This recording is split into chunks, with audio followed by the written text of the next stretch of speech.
મારી દીકરી બધે ભુવાએ વસ્તુ એવી કરી નાખી હતી, એની જાળમાં ફસાઈ ગઈ હતી. મારા ભાણેજ સાથે એક બે વાર ગઈ હતી ત્યાં. પછી ત્યાં દાણા જોઈને કે પપ્પા તારા પપ્પા મરી જશે, એ માટે કાળી વિધિયા કરેલી છે.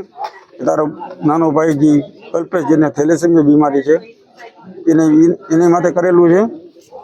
તું વિધિ કરાવ, તારી માટે પૈસાનો વરસાદ કરાવી નાખશું.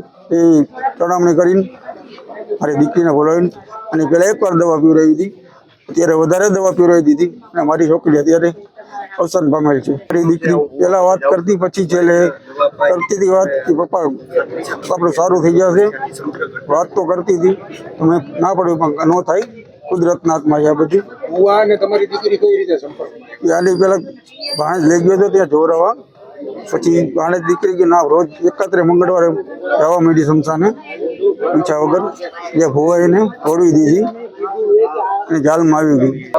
પૈસા તો મારી લોન ઉપાડી પણ એને દીધી ખબર નથી.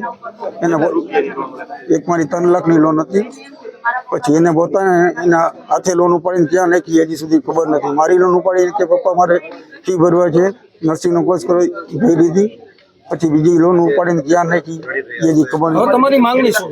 મારે ન્યાય જોઈએ છે. મારી દીકરીને તાત્કાલિક સજા પડવી જોઈએ. 15 મહિના, 11, 12 મહિના, 15 મહિના થયા. મારા કાકાની છોકરી થાય કોમલ ધીરજલાલ સોલંકી, એ કેતન ભુવાજીના ઝાડમાં ફસાઈ ગઈ.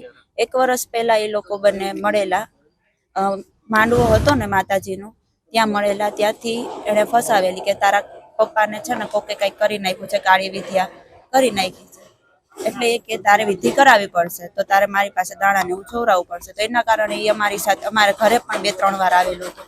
પછી બધી સમગ્ર મામલાની બધી અમને ખબર પડી. પછી 5મા મહિનાની 1લી તારીખે એ દવા પી ગઈ. ત્યારે પછી સુસાઇડ નોટ ને બધું લખેલું હતું. અમે ત્યારે ફરિયાદ કરી હતી. પછી એની સારવાર થઈ, સરખી થઈ ગઈ. પછી એ મારા મોટા બાપુના ઘરે રાખી એને, તો ત્યાંથી વહી ગઈ કેતન સાગઠિયા ભેગી. ત્યારે એવું જ લખ્યું હતું કે કેતન સાગઠિયા મને શારીરિક ને માનસિક રીતે હેરાન કરે છે, મારા પૈસા લઈ લીધા છે, હવે મને ક્યાંયની નથી રાખી. બેન ઓલરેડી 2-3 તો ઘરવાળી છે.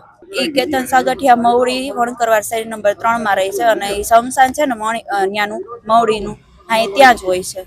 હા, ત્યારે એ મારા કાકાને જ મારા કાકાની છોકરીએ કીધું હતું કે આ કેતન સાગઠિયાએ મને આવી રીતે કીધું છે કે તમારી ઉપર કોકે મેલી વિદ્યા કરેલી છે, તો વિધિ કરાવવી પડશે.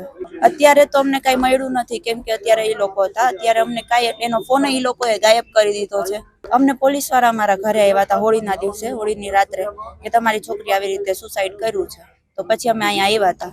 આ હત્યા નથી, આત્મહત્યા પણ નથી, કાંઈ નથી. આ મજબૂર કર્યા છે માણસને મરવા માટે, ભુવાએ બધાએ ભેગા થઈને. અને સજા તો વહેલી તકે જ થવી જોઈએ, અને બીજી છોકરીઓને કોઈને ન ફસાવે, બસ અમારી એટલી જ માંગ છે. અમારી તો ગઈ, પાછી નથી આવવાની હવે.